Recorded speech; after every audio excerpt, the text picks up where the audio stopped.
Watch out, here I come.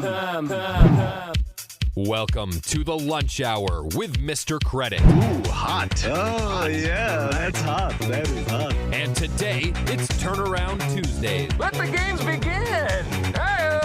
And today, we're teaching you how to point your financial life in the right direction. Gee, I sure hope there's a happy ending. I love a happy ending. And now, the Lunch Hour with Mr. Credit on ESPN Radio 1700.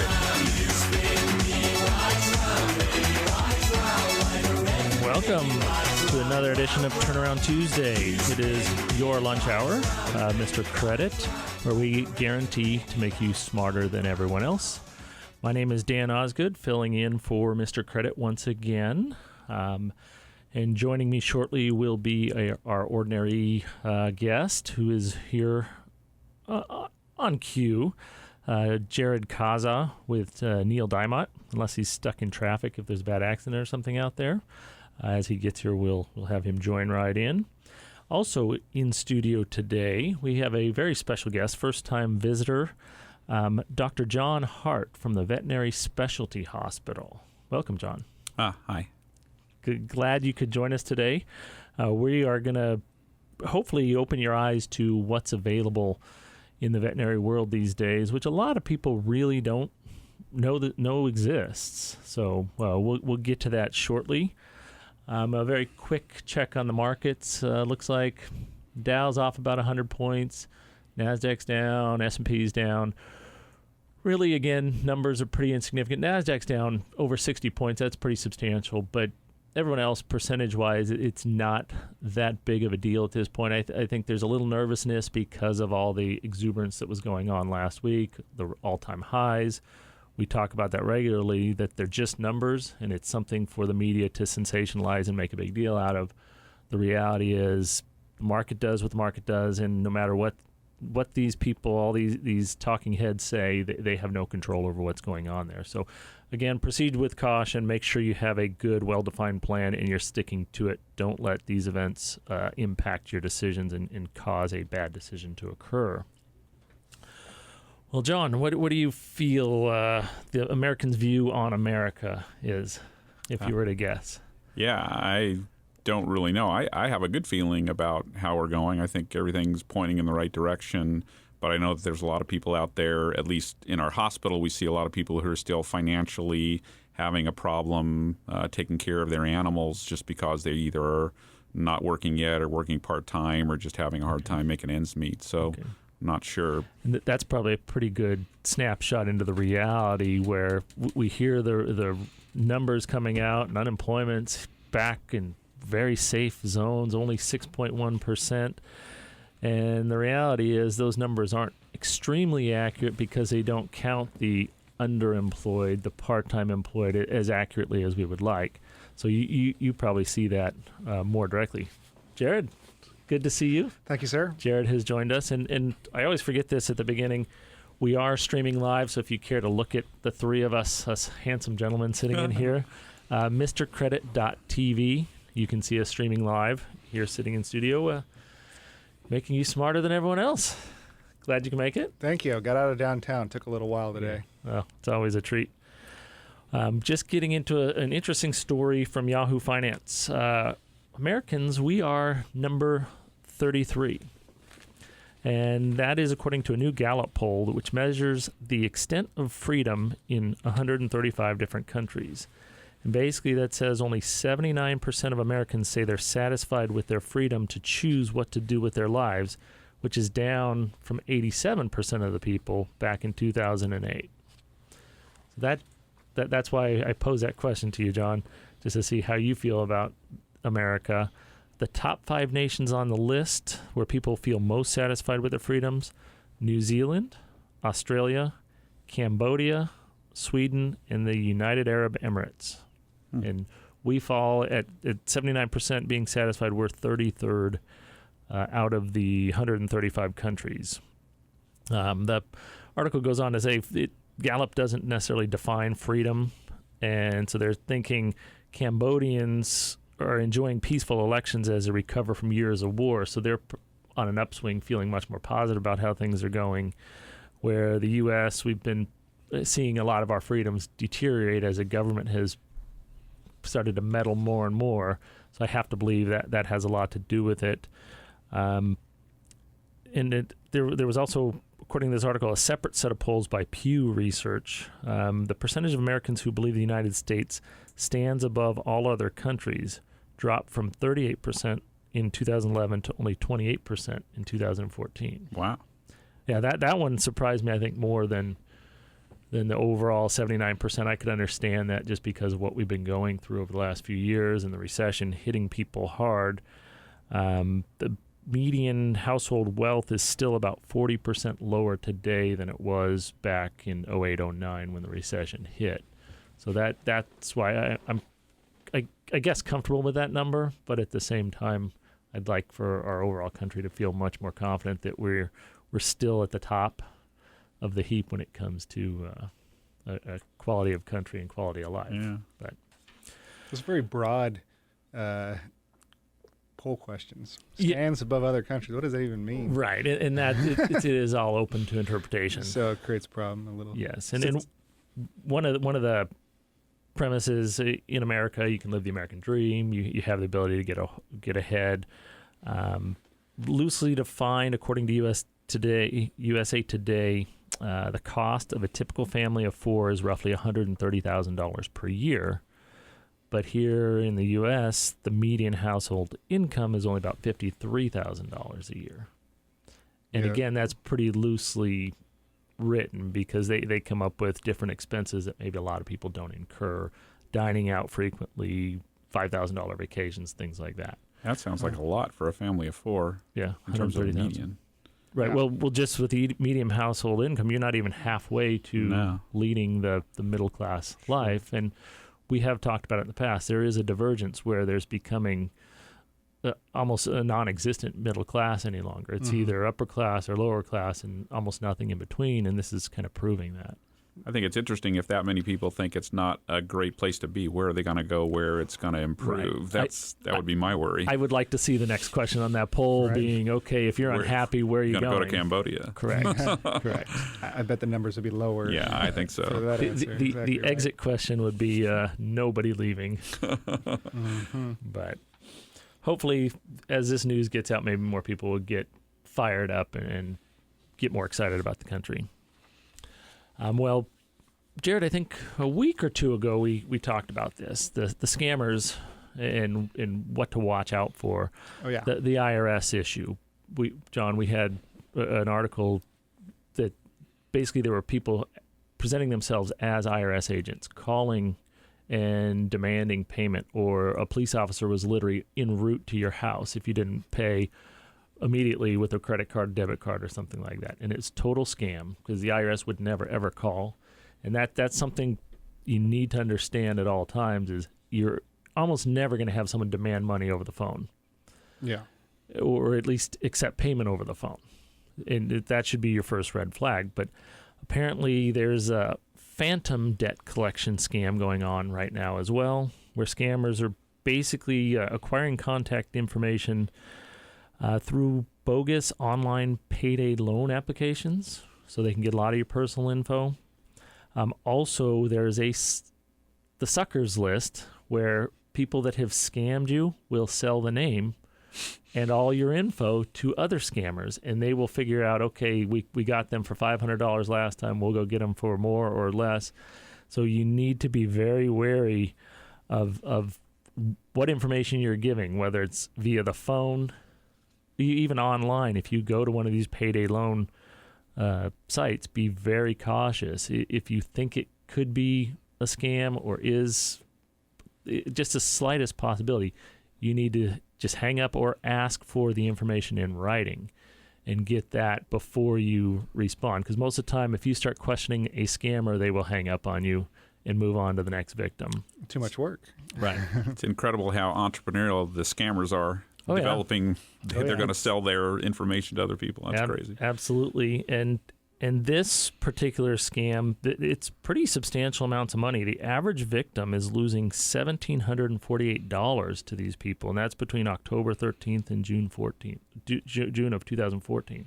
Yeah, I worry about my mom. She's 78, and I don't know what she would do with something like that. I hope she's cognizant enough to realize it's a problem. We talk about that, but still, when you get old, elderly are probably the prime candidates prime. for these. I have had numerous cases where an elderly client of mine will call me and say, "Oh, I just got this thing. I need to fill it out." I'll say, "Don't do anything. Let me come see what it is." And I look, and it's absolutely a scam. Yeah.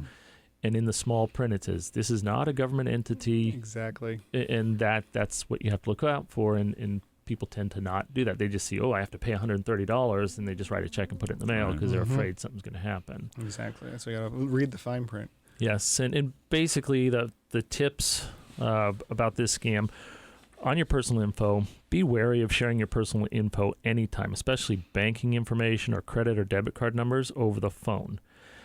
If a debt collector calls and asks for that info, that is your first clue that it is a scam. On payday loans, if you need to go get a payday loan, be careful when you apply online because many of those sites are bogus. They're just collecting data and they're using that. Again, they're selling that. They're adding you to the suckers list. Proof of debt. Ask for the written proof. If someone calls you and says, "Hey, we need you to pay," say, "Well, send me the proof." And maybe it's something you think you owe. Get the proof. They're not going to come knocking on your door and demand that money that day. If they send it to you, it's legit, then pay it.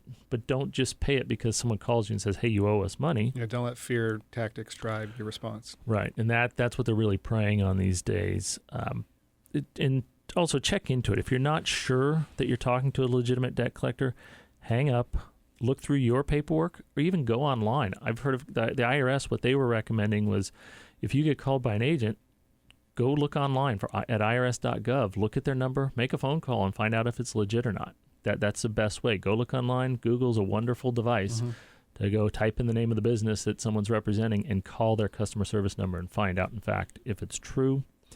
And then also identity theft. This is a very big issue. If you are contacted by one of these scammers, there's a pretty good chance your personal info has already been compromised.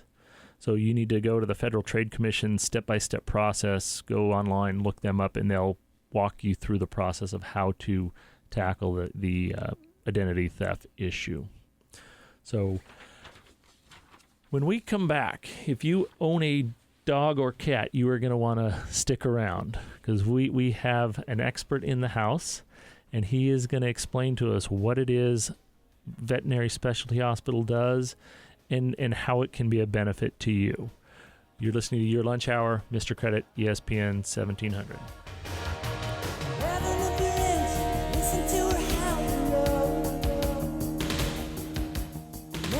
If you would like free advice from Mr. Credit, just call or text 619-786-7853. That's 619-786-7853. Welcome back to the Lunch Hour with Mr. Credit. And today, it's Turnaround Tuesday on ESPN Radio 1700. Welcome back. Thanks for listening out there. My name is Dan Osgood, filling in for Mr. Credit.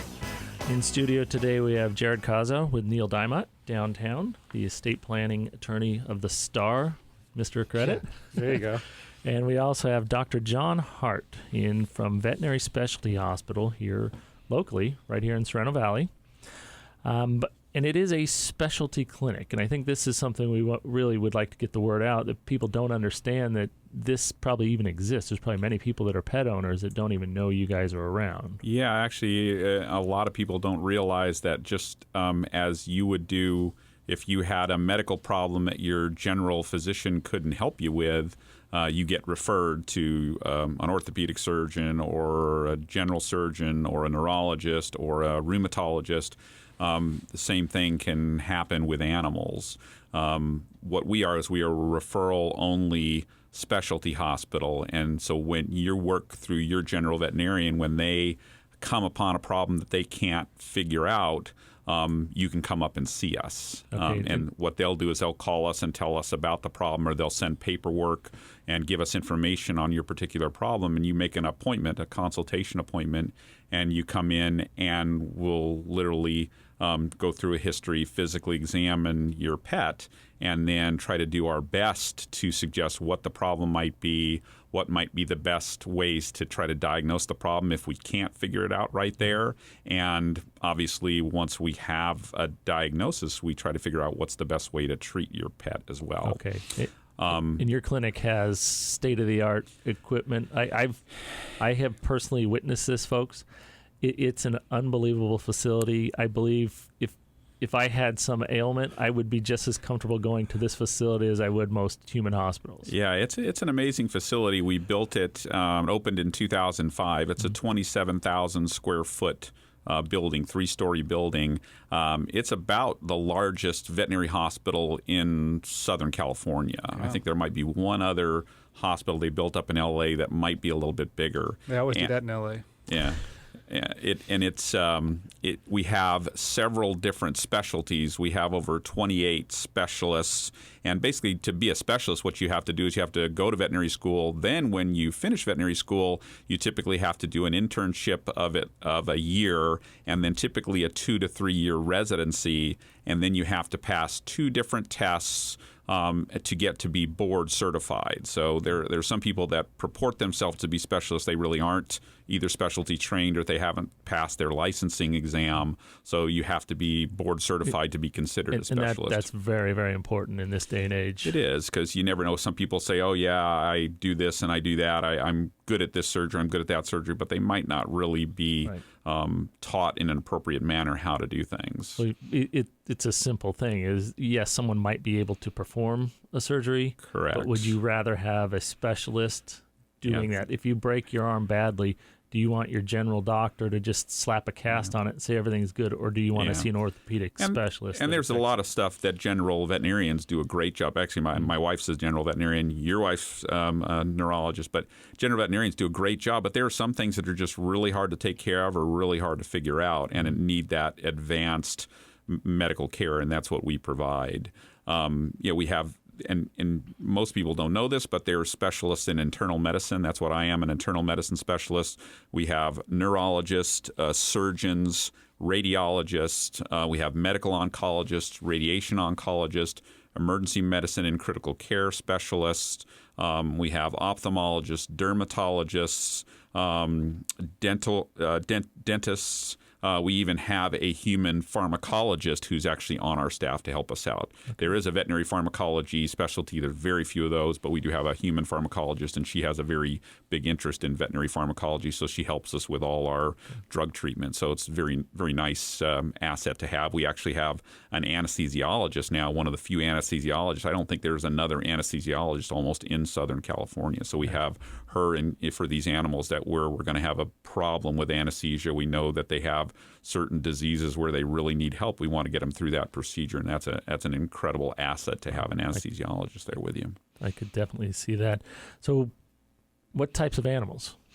We primarily deal with dogs and cats. We'll occasionally do alternative species, mostly if we're helping out the zoo or the wild animal park. Mm-hmm. We've done all kinds of things with them, endoscopy on tigers and ultrasounds on gorillas. And I know there was a spinal surgery on the fishing cat right. at the zoo. Worked on rhinos and everything you can imagine. But primarily for a referral, it's mostly going to be dogs and cats. Do you guys take livestock at all, or? No, there are actually some large referral hospitals that will do large animals. We're just not equipped to do that. We don't have the specialists to do that. You would need another 30 or 40,000 square foot right? for those big animals. A lot more room for a big animal. At least like that. one big room, anyway. Exactly. And we actually have 2 facilities. We have our Sorrento Valley facility, which if you're driving on the 805, you can see it right off to the side of the road, on the southern side of the road. And then we also have a facility just off the 78 off Nordall in North County. Right, Escondido, San Marcos area. Yep. Yeah. And both of those facilities actually have 24-hour emergency care. So you don't have to be referred for that. If your pet ingests something or gets hit by a car or has any kind of problem and your vet isn't able to help you at that particular moment in time, you can walk in at any time, and we have doctors on staff, technicians on staff 24 hours a day to help out. Get that animal seen very quickly. Exactly. And that's one thing that I found very unique about your hospitals. If that happens, you then contact their normal vet, and tell them that you're seeing the case, correct? Correct. And we try to, as soon as that animal is stable, we try to get it back to its general veterinarian so they can keep helping it. Or if it absolutely needs to stay, one of our specialty doctors will take over the case, whichever specialist needs to be taking it over, and we'll go ahead and take care of that case. And keep their general vet in the loop so they know. Oh, exactly. We basically call them when the case comes in. We send them a letter that explains exactly what's happening for their records. We send them all the lab data. We send them copies of the radiographs. We send them everything they can so that they, when that case comes back to them, they know exactly what's happening. And they can always call us if they need help from there. Okay. And so what would you say is the biggest difference? You don't do the normal every day. No, if you wanted to spays, neuters, if you wanted like to come in for a vaccine or a spay, or your dog's having a little upset tummy, anything that's just a general easy thing to take care of, they're definitely going to take care of that. This is stuff where if your dog has a heart problem and is coughing and having difficulty breathing, can't get under control, or your animal all of a sudden has stopped eating and all the blood tests and the tests they've done at your general vet don't show a problem, they might come into us and we might do an ultrasound, or we might use a fiber optic scope to look into their intestinal tract. We have a lot of equipment that's non-invasive that lets us see things without doing a big surgery. But if we have to do a surgery, we have that available to us as well. Yeah. And you have a specialist for each type of situation. And there's several specialty hospitals around the area. One of the attributes of our specialty hospitals, we have so many varied and different specialists that sometimes we don't know which specialty your animal requires. It might come in there and we don't quite know what we need, but if I can't figure it out and I know that animal might have some type of neurologic problem, I can walk down the hallway and have a neurologist look at it. So we have the benefit of having multiple specialists, and we are very collaborative. We're always talking about our cases and trying to help each other with the cases so that we can help your pet. Okay. This is Dr. John Hart with the Veterinary Specialty Hospital. If you have a dog or cat, I feel it is in your best interest to look these guys up and just know that they exist. Still use your general vet for most of your needs, but if you have a situation that your vet isn't able to solve, ask them about taking your animal to this facility, because they will be able to find you answers in most cases. I know there's still the mystery cases that are unanswerable. That still happens in human medicine all the time. Sure. But in general, that's why they call it practice. You're always learning something new or finding out. Practicing medicine. That's right. The website you can reach them at is vshsd.com. V like victory, shsd.com. Go there. There's a ton of information about the practice, the services they offer, and when you might need them.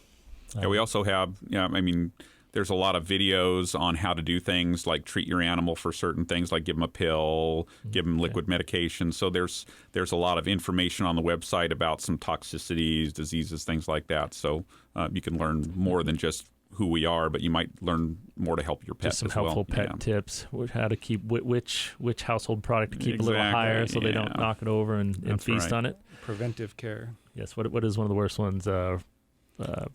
Radiator fluid. Ethylene glycol. I don't know if I think they might have outlawed that in antifreeze, but I think you can still find some antifreezes that have ethylene glycol. It damages the kidneys. So yeah. And that's something that you guys can address. There you go. At the facility. So once again, that is Dr. John Hart with the Veterinary Specialty Hospital here in San Diego, right in Sorrento Valley. Again, there's another one up in the San Marcos Escondido area. They offer 24-hour veterinary care, and it is specialty medicine. So if it is very specific, and they have specialists that cover just about every possible ailment, and they can possibly find a solution for an animal that you're kind of hitting dead ends with the general veterinarian. Well, when we come back, we will be tapping into Jared's brain here and teach you how not to make some mistakes that could potentially cost your family hundreds of thousands, if not millions of dollars. Stick around.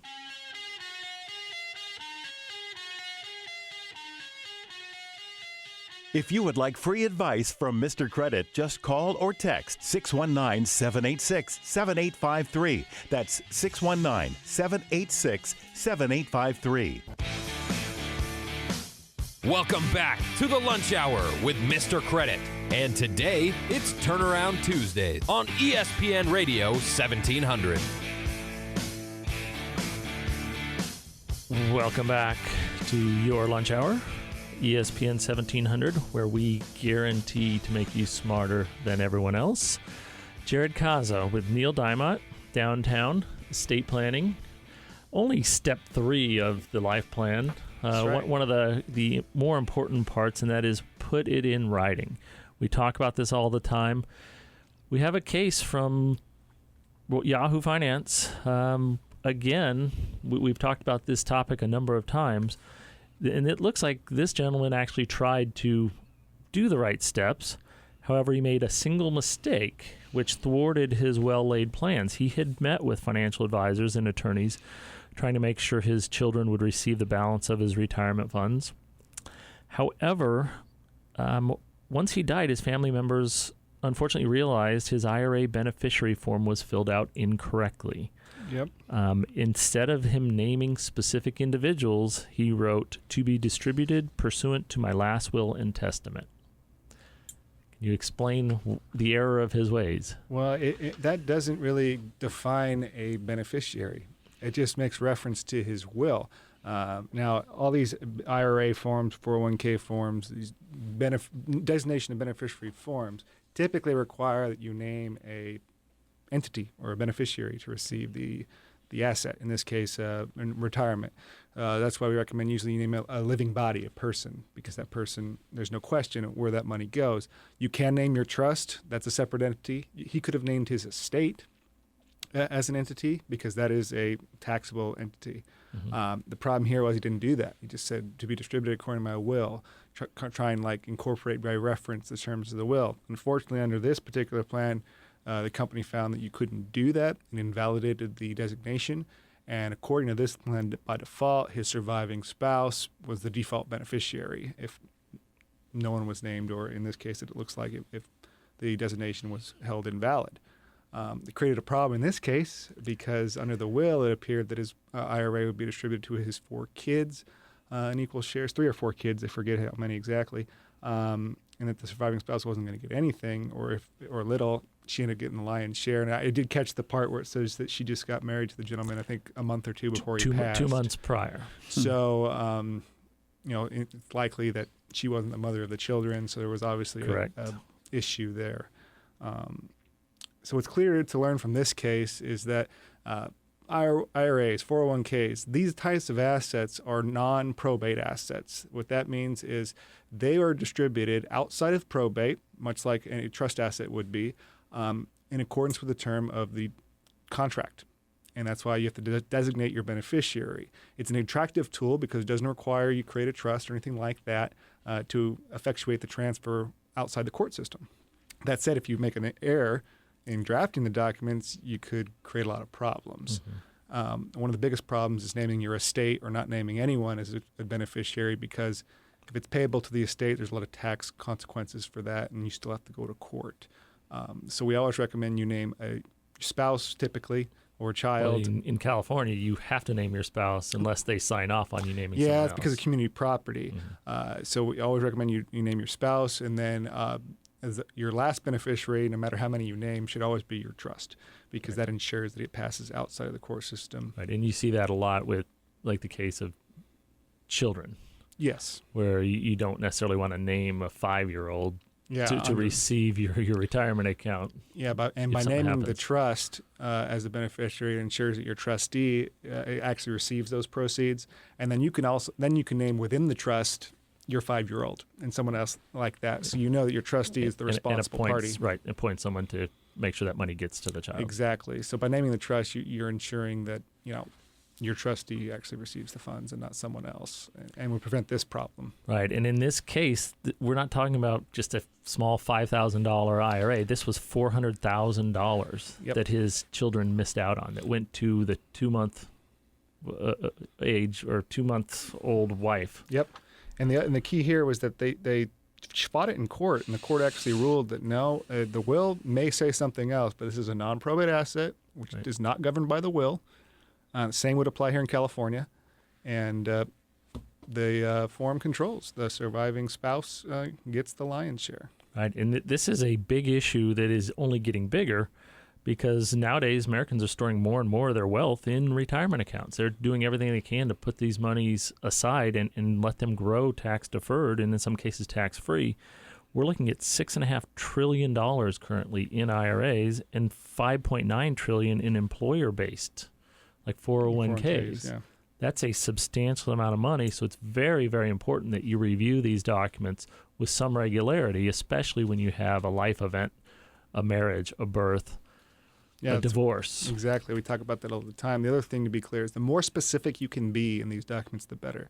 You see a lot of times like this gentleman said, I want to distribute it just whatever it says in my will. Very general. Don't have to think about it. Well, that creates problems. If you were very specific in your percentages, your identification of beneficiaries, and most importantly, your identification of alternate beneficiaries if someone dies or there's a divorce or something, then there's no question of what's to happen. Mm-hmm. You have clear instructions, clearly and specifically written out.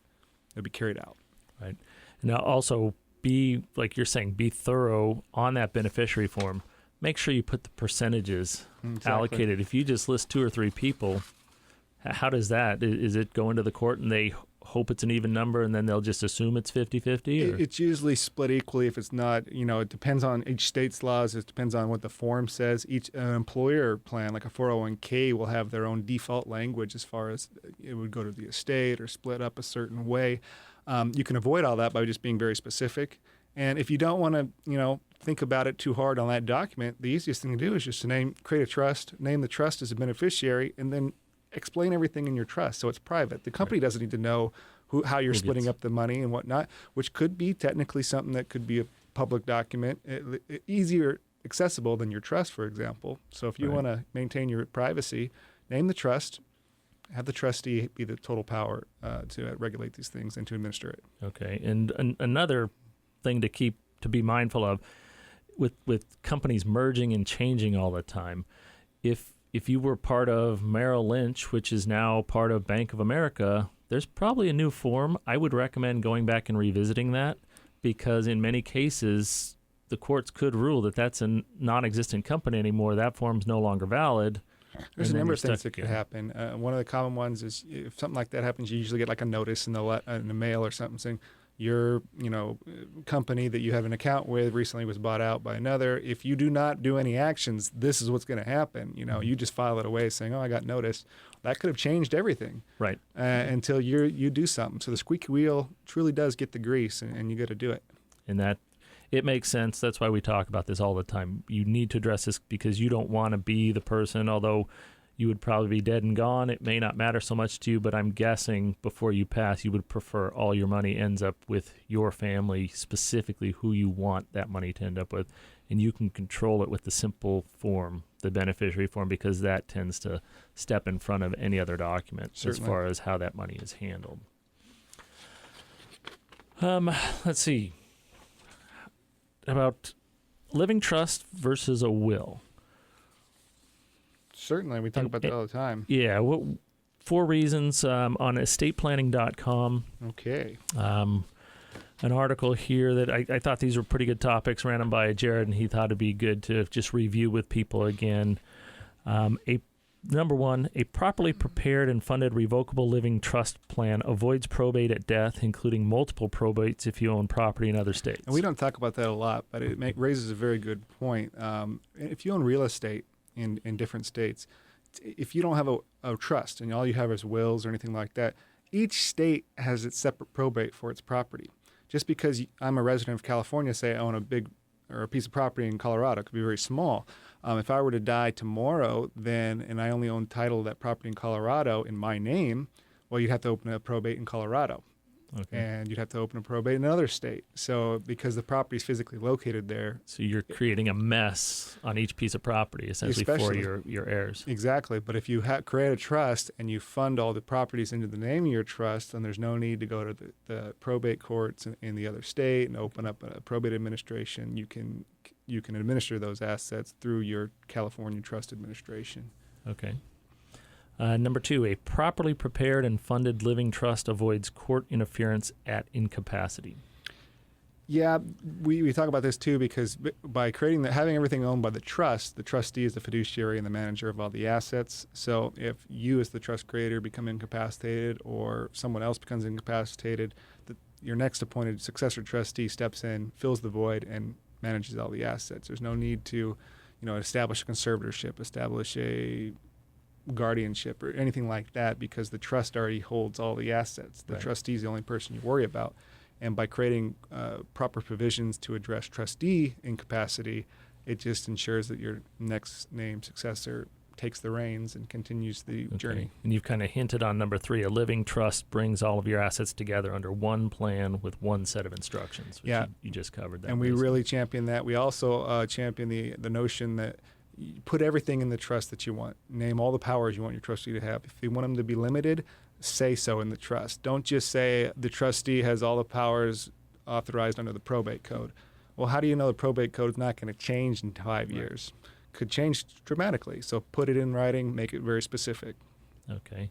And then the last item, a properly prepared and funded living trust is more private than a will and is not easily contested. That's very true. The privacy issue we talk about all the time. You're not filing any court files or anything like that. We've seen enough big name celebrities that have not had the right documents, and we find out everything about them. Sure, you got to file that inventory and appraisal of the assets of the estate with the court, and that's public record.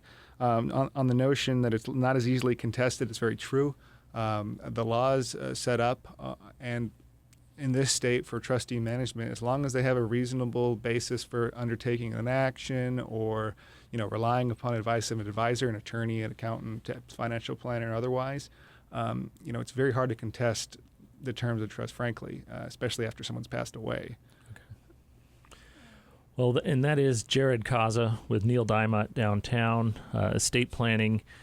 For your free consultation, and I really think it makes sense if you have any questions about if you're doing things correctly, he will sit down and go through what you have with you and help you understand where there could be some errors that could potentially cause money to not go where you want it. It may not even be an error per se. It just may be that you didn't think of all the possibilities down the road. Right. A lot of times people name 3 beneficiaries, but they're usually immediate family members. And if something were to happen in a car accident and all 3 of them were injured or anyway, then what happens? And marriage is down the line, and there's a lot of variables to consider. Okay.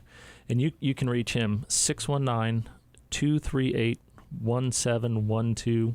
Once again, that's 619-238-1712 for your free consultation. Give him a call, and again, you can reach out to us if you aren't sitting by a pad of paper. You can just email mrcredit.org, and we'll put you in touch with Jared directly. Well, stick around. When we come back, we will find out a little bit more about how to take care of your pet and things that are available to him. You're listening to Your Lunch Hour, where we guarantee to make you smarter than everyone else. If you would like free advice from Mr. Credit, just call or text 619-786-7853. That's 619-786-7853. Welcome back to the Lunch Hour with Mr. Credit. And today, it's Turnaround Tuesday on ESPN Radio 1700. Welcome back. It is Your Lunch Hour. My name is Dan Osgood. In studio with me today, we have Jared Kaza from Neil Dimott, who just explained why and how to put things in writing. We also have a special guest in studio today from the Veterinary Specialty Hospital here in Sorrento Valley, Dr. John Hart, who is an internal medicine specialist. One of the main reasons we have him on today is to help you understand there are specialty veterinarians out there where I think the general population doesn't understand that. And it's good to know if you own a dog or cat, because in this day and age, dogs and cats and just pets in general are becoming such a big part of families. You want to know that there are treatments available, and that's why John is here today. John, we were talking during the break. Another service you guys offer through your hospital is a training program for all the other local veterinarians and technicians around town, correct? Yeah. We actually have a lot of continuing education for our general veterinarians to try to help them figure out cases before they even get to us. So they can recognize, okay, Exactly. this is a orthopedic issue. Yeah. I need to get this to a specialist. Yeah, so we're constantly trying to teach our referral veterinarians, get them to do as good a job as they can. We also have technician programs, and then we do actually do some specific in-house training, typically for recently graduated veterinarians. A lot of veterinarians, before they go into private practice, and these are veterinarians that could go out and start working on your animal any time, but they want to learn a little bit more. So they'll apply for, it's a national registry where you apply for an internship. Okay. There's a matching program, and we try to pick, obviously some of the best people, kind of like best the cream of the crop. minds. Yeah, exactly, to try to help them get ahead. And we have 10 different interns who are in general medicine and surgery, and it's a learning year for them. So we're teaching them as much as we can about specific disease processes that they didn't learn about in veterinary school. Okay, so they've gotten the book education, and now they're getting the real life on-the-job training. And a lot of these veterinarians are looking towards becoming a specialist, and typically you have to do an internship to get to the point where you can apply for a residency. And we actually have residents as well. We have residents in internal medicine and residents in our emergency and critical care department. Okay. So these are people who are with us for 3 years who are learning all the things that we know, and then at the end of that time, they basically sit for their boards and try to become board certified to do what we do. Okay. So yeah, so we're always trying to teach as much as possible, both general veterinarians, owners, technicians, and then advanced training for veterinarians who are extremely motivated and extremely bright and want to go to the next level. Okay, and then also you have an affiliation where I know I've passed that sign many times, and UC Davis. You see UC Davis veterinary medicine, and I think there's a misperception of the people that recognize the building. They think that that's a UC Davis facility. Right. It isn't a UC Davis facility. UC Davis actually leases space from us in our facility, but it's a very symbiotic relationship. They have several vets who work there.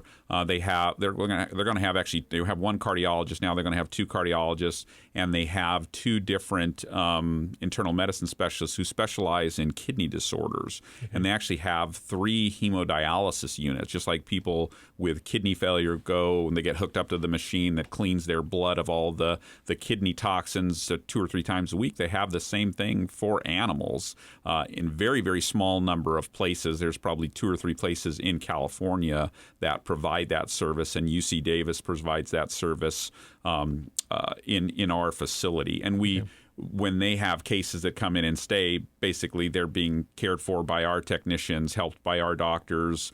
So if they have a case that doesn't have a kidney problem or doesn't have a cardiac issue, then we'll help them with that case, the other specialists in the hospital, vice versa. If we have a case that needs a cardiac consult or an ultrasound, then the cardiologist will do that for us. So there's a lot of collaboration between the specialists at UC Davis. Okay. They also have nutrition services there, so quite advanced services, very specific in nature. And once again, it just augments our ability for this one-stop shopping to do everything that you need for your animal. At the highest level. Right. It's interesting you mentioned the nutrition department. I read an article, I think it was just last night, and there is a bad problem with obese pets. Oh, sure. Yeah, it's a huge issue. It's literally like 79% of the pets are obese. We're killing them with love. So, yes. It's overfeeding them. And just like in humans, there's certainly orthopedic issues, heart problems, respiratory problems,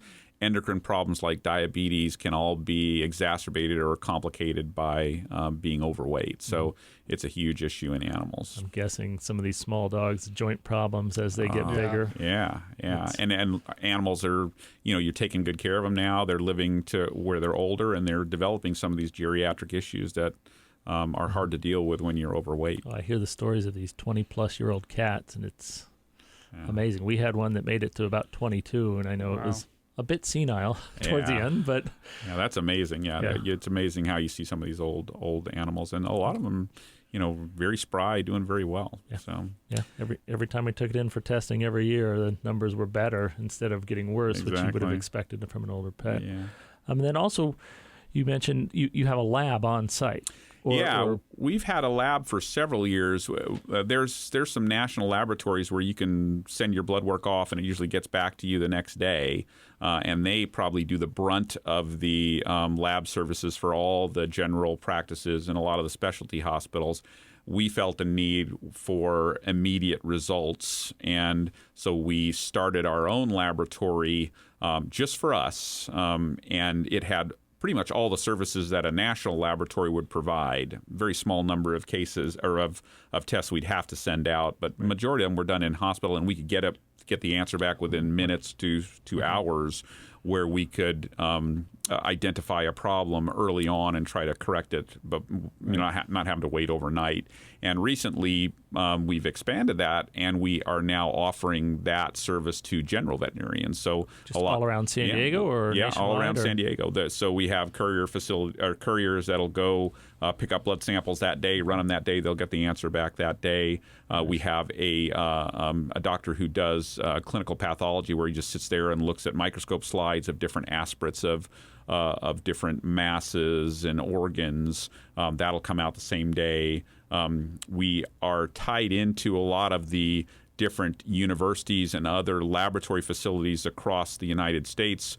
A lot of these facilities are the ones that develop the initial tests. Like if we want to check for inflammation of an organ called the pancreas, we send it to Texas A&M because they develop that test. They do the best job for it. So when we do have to send tests out, we send them to the best place to do them and get the most accurate information. But that's available to general vets now. So if you have a veterinarian, there's a good chance that they might be using our laboratory at this lab. point. And is that lab available 24 hours a day then? It isn't. It's available from about 9 in the morning till 2 in the morning. Okay, so pretty almost close. 24 hours. Yeah, they're very busy. You have to give that doctor at least a few minutes to sleep. Exactly. To keep them fresh. Yeah. Well, once again, that is Dr. John Hart, internal medicine specialist at the Veterinary Specialty Hospital. Again, visit their website, vshsd.com. Find out what they have to offer. It's definitely worth your time if you own a dog or cat. Jared, thank you again for joining us. Thank you. John, thanks for being here. Thanks for having me. And you've been listening to Your Lunch Hour, where we guarantee to make you smarter than everyone else. Mr. Credit Radio, ESPN 1700. Enjoy the rest of your day.